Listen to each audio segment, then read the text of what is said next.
So yun, good day mga ka-travelers. Pasensya na kayo kasi hindi pa tayo nakapag-upload ng ating mga video dahil wala pa po tayong masyadong nagiging mga biyahe sa panahon ngayon. Hindi rin tayo natuloy sa pagpunta natin ng Ilocos kasi nung ating kwentahin, ang gastos papunta doon, medyo malaki-laki din pala. Kaya hindi po kami tumuloy. So ngayon mga ka-travelers, meron kaming plano, schedule ngayong September na pupunta ng Mindanao ulit. So magkakaroon ulit tayo ng Luzon to Mindanao loop trip. Ayan, so mahaba-habang biyahe ulit yan mga ka-travelers. At siyempre, kailangan may kondisyon natin ngayon pa man si Chariot. Kaya ngayon pa man, unti na po natin na ayusin yung mga dapat ayusin. At lalo na siyempre, gusto ko maging mas komportable yung mga passenger sa ating paglalakbay. Kaya inunti-unti ko po na mas ayusin yung upuan. Hinahanapan ko ng paraan kung ano yung mas magandang upuan na comfortable.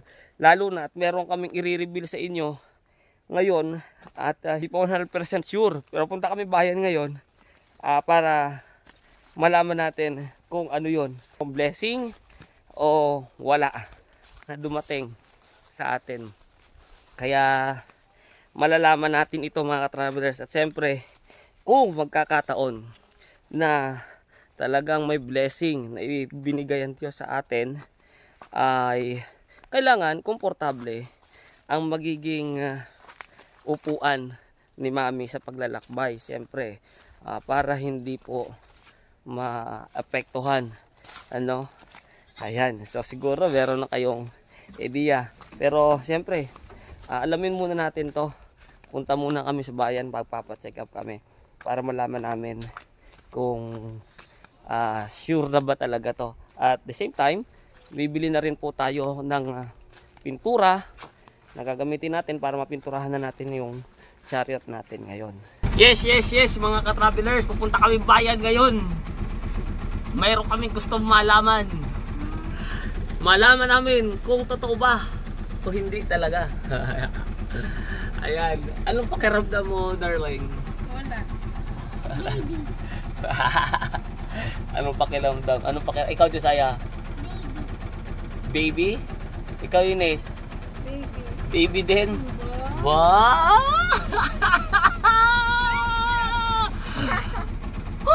Ano kaya ang totoo? Baby daw. Baby! Ay, malalaman natin ito mamaya. Kasi 2 months na. 2 months na. Hindi siya dinaratnan. So, ano na kaya? Ito na kayong kasagutan sa panalangin ni Josiah.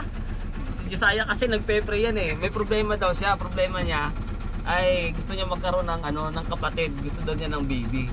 Ngayon, ayun, 2 months nang hindi dinaratnan.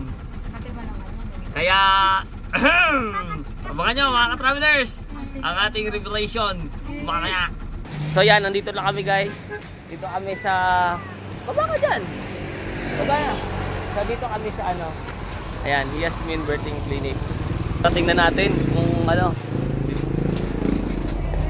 lubad ng sinelas. Hello po, good morning. So ayan. Titignan natin. Titignan ko tunay nga. Ayan. So, malalaman na natin ngayon, guys.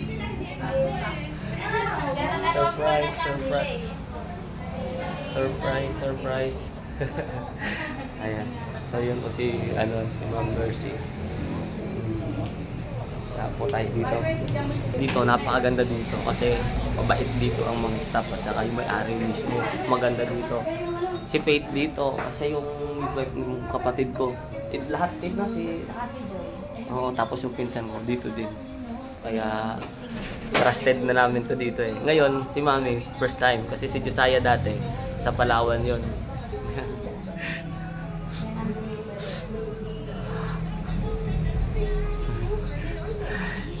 Parang kinakabahan ako. Parang kinakabahan ako. Kung 2 buwan na kasi. Kaya ako'y nakakabahan. Kung totoo o hindi. Ayan, malalaman natin yan. Hotspot. Sige. Dalawa talaga binili namin yung Bisaya na PT. Naninigurado pati niya. Dalawa lito ang binili namin yung Bisaya. Naninigurado.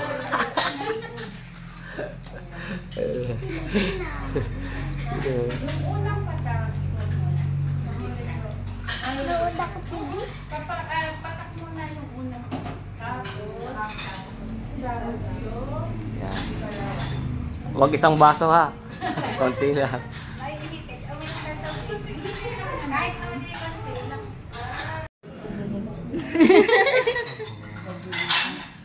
Yung unang punta dito dati negative. Abangan. Parang wala.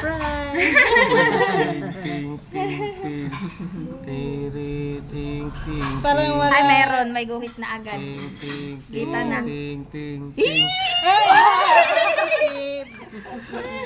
Ay, mayroon nga.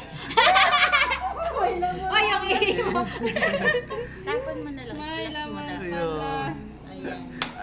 Tunay. Pag ito po ba yung nagpa-positive eh, talagang sigurado? Yes naman. Basta nag-positive pag nagdala po siya. Ang linaw eh, hindi pa tapos umagos, may guhit. Ay, talagang yan ang linaw talaga.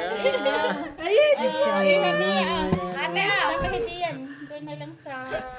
Josiah, ano masasabi mo? Meron ka ng kapatid? Ano masasabi mo? Ha? Ano masasabi mo? Hindi makapagsalita eh. Oh. Kuya ka na? Kuya na si Josiah. Okay, confirm na. Confirm mga ka-travelers. So kailangan natin talaga mas ayusin yung yung sasakyan natin kasi para hindi siya masyado matagtag. Thank you God. It's a blessing. Ayan. Ano mo karoon mami? 6 years. Wow. Magsabangan lang sa mga 7. Ayun. So, confirm na to. Talagang hindi na to joke. Kasi 2 months na talaga nakalipas. Hindi na prank yun. Totoo talaga. Herma ka na. Yan. Lakawan. Barangay Lakawan. Tayabas. Yan na talaga siya. Kakaroon ka na ng... Magkakaroon siya ng... kuya ka na! Jollibee si Mami. Hindi siya makapagsalita eh. Ano na gusto mo? Anong gusto mo, baby? Baby, ano? Anong gusto mo? Baby boy. Ay, boy. Babae. Gusto niya babae. Babae ang gusto niya. Babae ang gusto niya. Oo, para sila isang pair na... Nga po. Parang kagaya namin ni Mami Faith. Kami ni Mami Faith, babae at lalaki din kami. Magkapatid, akong kuya. Diba? Ikaw din, ganun din. Hindi siya makapag-imik eh. Yun na yun, baby. Positive yun. Meron ka ng Magte-thank you ka kapatid. naman mamaya sa pray. Dati lagi kang Hintay ka nani. ng 7 months pa. 7 months pa. Dahil Lagi pong yan pag-aanay. Siya daw may problema. Anong problema mo? Ay gusto ko nga magkaroon ng kapatid. siya pa ka Oo. Kasi wala daw po siyang kalaro. Thank you God. Okay na. So dito na rin sa mga anak. Sana maging maayos ang lahat. Maging normal lahat si baby. So gawin namin ang lahat na may bigay sa kanya yung tamang nutrisyon, kalusugan na kailangan para malusog siya paglabas. Kagaya din siya ni Josiah. Siyempre, dito yan. Dito siya mga anak sa Yasmin Birthing Clinic dito kay Ma'am Mercy na clinic. Dito po yan sa barangay Lita. Okay? So yan, thank you. Hello guys, good morning. Let's go. Ako ngayon ang bida dito, ha? Yeah. Tira na. Ayan. Kaya tayo ay maglalaba ngayon. Pag lumabas na ang baby, hirap na yan si Papa.